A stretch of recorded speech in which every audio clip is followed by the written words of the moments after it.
पावसात बर्फ पण पडतो, त्या दिवशी पाऊस जर पडला ते बिचारे उभे असतात. मी म्हटलं तुम्ही एकेका इंचावरती जरी तुम्ही सैनिक उभा केला तरी ही लोक तुमच्यावरती अटॅक करतील. आणि तसंच झालं. कारण त्यांच्या कुराणामध्ये क्लिअर कट लिहिलेलं आहे. हे बोलत नाही, लोक घाबरतात, माहित नाही का घाबरतात बोलायला. कुराणामध्ये लिहिले गजवा हिंद, याने भारतावरती गजवा करायचा आहे. गजवा म्हणजे युद्ध, आणि भारतावरती पर्चा, इस्लामचा पर्चा फटकवायचा. ते चालूच आहे. आता 89 मध्ये बघा, सगळे आमचे JNK चे सगळे जेवढे पण सो कॉल्ड हिंदूज होते त्यांना सगळ्यांना हाकलून दिलं. आणि जे जे प्रॉमिनंट पर्सनॅलिटी त्यांच्या अक्षरच्या घरात जाऊन त्यांच्या डोक्यावरती इथं माथ्यावरती गोळ्या मारल्या. जसे आता परवा मारल्या तसे माथ्यावरती त्यांच्या गोळ्या मारल्या. का मारल्या? तर त्यांना फक्त आणि फक्त तिथं इस्लामच ठेवायचा आहे. आता त्याचं तुम्हाला इतिहासात जर तुम्ही मागे गेला, उदाहरण सांगतो. हा गजवा तर खूप दिवसापासून चालूच आहे. आता बघा, 2 महिन्यापूर्वी आमचे 2 कर्नल आणि 1 मेजरला मारलं कुपवाडामध्ये. मला सांगा, ट्विन टावर्स मध्ये 10-12 हजार लोकांना का मारलं? काय प्रेरणास्थान होतं? त्याच्या अगोदर मुंबईमध्ये 500-600 लोकांना मारलं. का मारलं? काय प्रेरणास्थान होतं? त्याच्या अगोदर तुमचे पुलवामामध्ये आमच्या 70-80 जवानांना मारलं. काय प्रेरणास्थान आहे? किंवा गोध्रामध्ये त्या ट्रेन मध्ये अक्षरशः पापडासारखे जाळून मारले आमचे 70 भाविक लोक. काय प्रेरणास्थान आहे? आणि हे प्रेरणास्थान आहे फक्त आणि फक्त कुराण. आणि त्याचा इतिहासामध्ये तुम्हाला अजून रेफरन्स देतो. हे कदाचित लोकांना कोणी सांगत पण नाही आणि ऐकत पण नाही, नवीन पिढीला माहितीच नाहीये.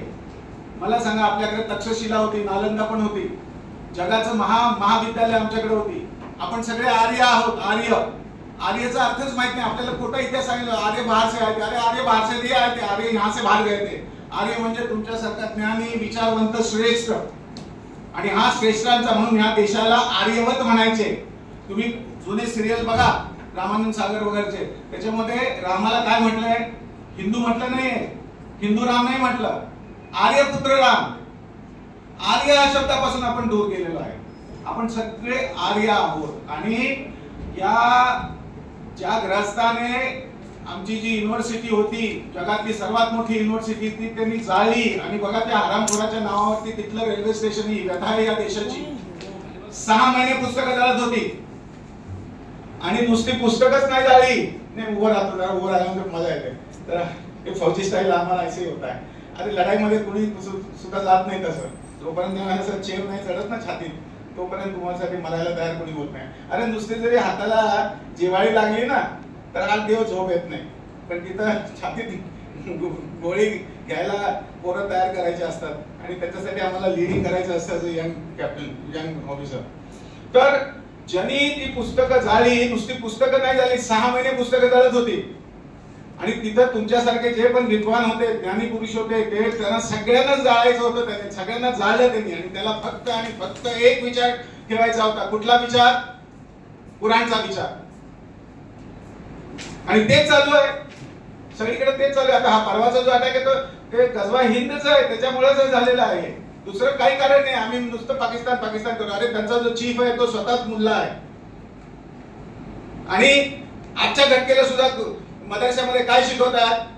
छोटे भाई का पैजामा, बडे भाई का कुर्ता पहन के 5-5-6-6 वर्षाची पोरं, त्यांना काय शिकवलं जातं? आज 10 ते 12 कोटी या देशामध्ये ही फॅक्टरी जी लागलेली आहे, त्याच्यामध्ये फक्त जिहाद आणि एका विशिष्ट सो कॉल्ड मजाबद्दल शिकवलं. तुम्ही धर्म म्हणत नाही. धर्म म्हणजे एकच धर्म आहे.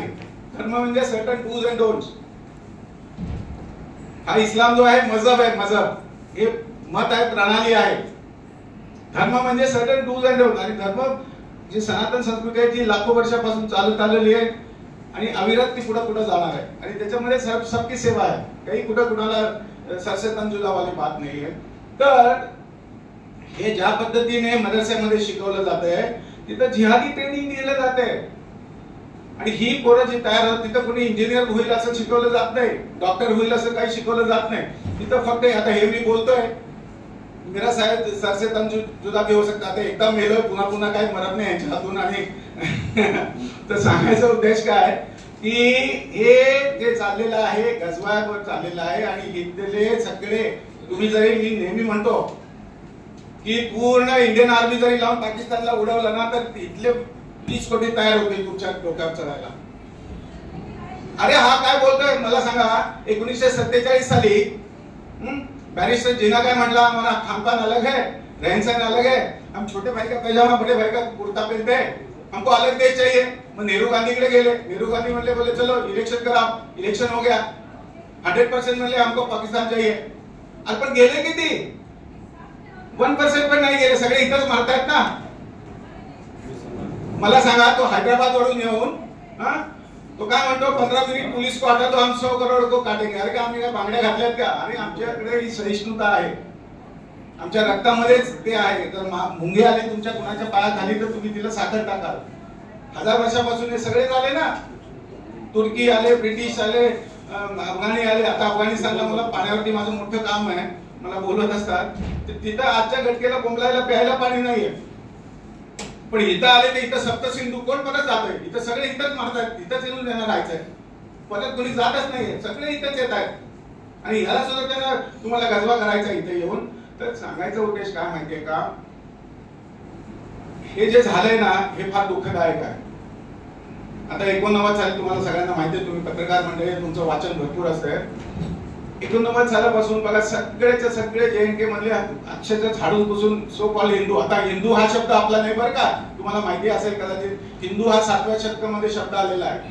हिंदू म्हणजे लुटेरा, गुंडा, चोर, आणि आपण म्हणतो गर्व से कहो की हम हिंदू आहे। अरे हा शब्द 7व्या शतकामध्ये या आक्रांतांनी दिलाय। आपण सगळे आर्यजन आहोत, आर्यवत आहोत। तसं मगाशी मी सांगितलं की तुम्ही जुनी सिरियल बघा, त्याच्यामध्ये कृष्णाला किंवा रामाला सुद्धा मी तर काम करतो तर गेले 30 वर्ष, आणि मी स्वतः सैन्यामध्ये 68 साली मी भरती झालो, आणि 71च्या युद्धामध्ये मी यंग कॅप्टन होतो।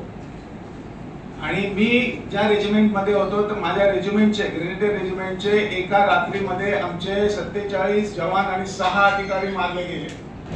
मला सुद्धा खूप मोठ्या प्रमाणात लागलं होतं। आता बघा, आपण आजकाल बघतो की एखादं शव आलं तर त्याला तिरंगामध्ये लपेटून तुम्ही सर्व मान्यवर त्यांना सल्यूट करता, पण त्यावेळेला आम्ही त्या डेड बॉडीजना नाल्यामध्ये टाकून डिझेल टाकून जाळलं आमच्या। आणि मी जेव्हा महिना 1.5 महिना हॉस्पिटलमध्ये होतो त्यावेळेला माझ्या कमांडिंग ऑफिसरनी सांगितलं की Suresh, you are very lucky, this is a bonus life, you have to do good to the humanity. आणि त्यांनी काय सांगितलं, विशिष्ट लोकांसाठी नाही, विशिष्ट समाजासाठी नाही, त्यांनी सांगितलं की आपली जी सत्य सनातन वैदिक संस्कृती आहे, जी कीट पतंग पशु पक्षी मानव मात्र सबकी सेवा करती है। जसं मगाशी इथं कुणाचं तरी चाललं होतं, मी ऐकत होतो, आपण वेदापासून दूर आलेलो आहे। खऱ्या अर्थाने वेद हे जगाचं संविधान आहे, आणि कुणी मॅचिंग होता, सगळ्यांना पाणी मिळत होतं। आणि आम्ही जेव्हा गेल्या 25 वर्षापासून तिथं काम करतोय तर तिथं फक्त आता 1.5 TMC पाणी आहे, आणि लोकसंख्या झाली 70 लाख। आणि फोरकास्ट हे आहे, कारण तुम्हाला महाराष्ट्र गव्हर्नमेंटला they want Pune to be smart city. Smart city म्हटल्यानंतर काय होतं माहितीये का, सगळीकडनं लोक येणार, यूपीचे येणार, एमपीचे येणार, सगळे येणार। ठीक आहे, गरीबों का देश है, रोजी रोटी के लिए सब आएंगे, हमारे भाई बंधे बेचारे आएंगे। तर याचा अर्थ तुमची मागणी दर तासाला वाढते आणि पुरवठा संपुष्टात आलेला आहे। आणि फोरकास्ट असं आहे, पुढच्या 2 वर्षात पुण्याची लोकसंख्या 90 लाख होणार आहे, 9 मिलियन। तुम्ही रस्त्यावर चालू शकणार नाही साहेब, इतकं भयानक आहे चित्र, याच्यात कुणीच बोलत नाहीये। माझा जन्म 47 आहे, त्यावेळेला 30-32 कोटी पण लोकसंख्या नव्हती, आज 140 कोटी तुम्ही नुसते म्हणताय कागदावर आहे, पण जमिनीवर 180 कोटीच्या आसपास आहे। त्याच्यात रोहिंग्या चालले 10 कोटी येऊन बसलेले, तुमच्या उरावर येऊन बसलेले, बांगलादेशी येऊन इथं मरतायत। आणि पर्यावरणाशी निगडीत आहे ते पण मी सांगतो, आता वेळ आहे तर वेळ आहे दिसतंय मला। तर सांगायचं उद्देश काय, ते हे धरण जेव्हा बांधलं महात्मा ज्योतिबा फुले यांनी तेव्हा सगळ्यांना पाणी मिळत होतं। आज पुण्यामध्ये 10 ते 12 हजार टँकर पाणी विकतात। अरे आपल्याला लाज वाटायला पाहिजे आमच्या सारख्या ज्येष्ठ नागरिकांना की तुम्ही विद्येचं माहेरघर म्हणता पुण्याला, तुम्ही पाणी विकताय, लाज वाटायला पाहिजे। 70 वर्षात तुम्ही पाणी नाही देऊ शकत फ्री लोकांना। आणि त्याचं कारण काय मी तुम्हाला सांगतो, हे धरणामध्ये सगळा गाळ आहे।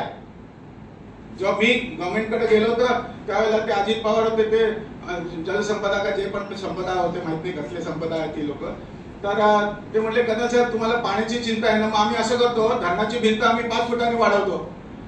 अरे म्हटलं असं मोहम्मद तगलकी डिसिजन नका घेऊ वेड्यासारखा, तुम्ही जर ते उचललं ना 5 फुटाने तर हजारो शेतकरी पाण्याखाली जातील। आणि लाखो हेक्टर जमीन पाण्याखाली जाईल. आपला मूर्खपणा नका करू.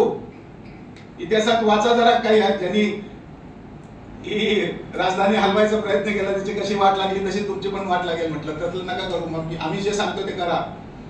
जेव्हा मार्च एप्रिल महिना असतो त्यावेळेला ही सगळी धरणाची भिंत आहे, हे सगळं पाणी पुढे सरकतं मार्च एप्रिल मे महिन्यामध्ये.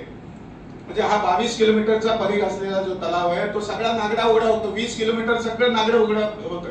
मग ज्याच्यामध्ये 1 एकर 2 एकर 5 एकर 100 एकर 500 एकराची पठार झाली. आता माझे ते 4 कोकलन माती काढतायत पाहिजे. तुम्ही या आणि बघा किती सुंदर पिकनिक स्पॉट केला आहे तो. तर आम्ही म्हटलं की तुम्ही आम्हाला परमिशन द्या. आमच्याकडे विंडो पिरियड फार लहान आहे, मार्च ते 7 जून एवढ्या 4च महिन्यात आम्हाला ती माती काढायची. आणि आतापर्यंत आपण त्यांनी परमिशन दिलं, इरिगेशन कडून प्रॉपर MOU करून घेतला आणि आम्ही ते काम करतोय. आणि विश्वास नाही करणार सर, आजपर्यंत आम्ही 30 लाख ट्रकलोड माती काढली. आणि जेव्हा आपण 1 ट्रक माती बाहेर काढतो तेव्हा 1 टँकर इतकं पाणी साठतं. आणि गेले 3 महिने जे तुम्ही पाणी पिताय ना, तिथं माझं घाम पण सांडलाय आणि माझं रक्त पण एकदा दोनदा तिथं सांडलंय JCB लागून. म्हणून पुणेकर पाणी पितायत. हे राजकारणी सगळे येऊन गेले. काय नाही, आता ज्याची कॉन्स्टिट्युएन्सी आहे ती तिथं जाऊन बोंबलते. कुठे? इंदापूरला. बोलले बारामतीला पाणी येत नाही, दौंडला पाणी येत नाही. तिला सगळं फिरून दाखवलं 2 वर्षापूर्वी. तुझी कॉन्स्टिट्युएन्सी आहे. अगं आडा तासात तर पोऱ्यात येईल ना. तू दे ना पैसे. तुझा वडील पण येऊन गेला, त्यांनी पण काही नाही दिलं. जाणता राजा. मी ओपनली बोलतो, मला काय कुणाची भीती नाही. आणि सत्य आहे काय ते बोलतात त्यांचं त्यांना समजत नाही. एनिवे, तर तुम्ही सुद्धा येऊन बघून गेला. बोले कर्नल साहेब माझ्या बरोबर गाडीत होते तर बोले मी पाण्याच्या कडेने फार सुंदर असा रस्ता केलेला आहे. आणि त्याचं कारण असं आहे की आम्ही आर्मीमध्ये जे पण काम करतो ना, तर आम्ही स्वतःसाठी टार्गेट फार अवघड ठेवतो. तर what target we had set for असेल की आपला रस्ता, आपलं प्रोजेक्ट हे चंद्रावरून दिसायला पाहिजे. त्यावेळेला फक्त 2 मानवनिर्मित वास्तू चंद्रावरून दिसत होत्या. एक the great wall of China आणि दुसरं कुठलं सांगू शकेल कोणी? पत्रकार मंडळी, वाचन मंडळी. तुम्ही केलेलं काम नाही, माझं ते नाही. तिसरं आहे ते. दुसरं कुठले सांगा, हे मी सांगतो. चला, अल मक्तूम राजाने दुबईमध्ये पाम आयलंड म्हणून केले. गुगलवर बघा, ती जादूची छडी तुमच्या हातात आहे, तुम्ही बघू शकता. आणि तिसरं आपलं आहे. आणि हा आम्ही ऑब्जेक्टिव्ह आम्ही स्वतःला दिला होता की असं करायचं. आणि आम्ही त्या पाण्याच्या कडेकडे गेले तर पवारांना माझ्या गाडीत बसले होते, मी त्याच्याबरोबर बसलो होतो. आणि Ashokrao Godse, no more God bless his soul, 250 Ganpati मंडळ सुद्धा माझ्याबरोबर मदत करतात. आमचे पंतप्रधान काय म्हणतात ना, बोले सरकार जितना काम करना करेगी, लोगों का सहभाग बहुत जरूरी है. आणि त्याचं क्लासिकल एक्झाम्पल जे आम्ही पुण्यात करतोय ते. माझ्याबरोबर 250 ते 300 गणपती मंडळ आहेत.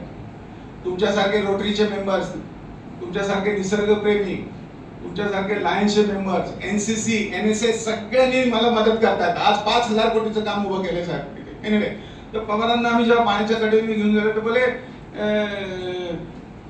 पाटील बोले महात्मा फुले नंतर मला वाटतं तुम्हीच इकडे आलेले दिसताय. पाण्याच्या कडेने इतकं सुंदर आपण केलेलं आहे. तर सांगायचा उद्देश काय, तर त्यांना पुढं खानापूरमध्ये, तुम्हाला जर तिकडची गावं 28 गाव आहेत तिथं, तर खानापूरमध्ये तिथं कार्यक्रम घेतला मी. तर 2 प्लॉट केले होते. एका प्लॉटमध्ये माती न टाकलेला आणि एका माती टाकलेला, 1-1 गुंठ्याचा. दोन्हीकडे एकच वाण लावला होता. मी जात म्हणत नाही, जात हा शब्द आपला नाहीये, कारण मी थोडा क्रांतिकारकच आहे. त्याचं उदाहरण पण सांगतो थोडं आणि मग परत त्याच्यावरती येतो. 64 मध्ये जेव्हा कॉलेजमध्ये असताना ते तुम्हाला फॉर्म देतात, भरो, हे भरो, वो भरो. मग म्हणजे आडनाव तुम्हाला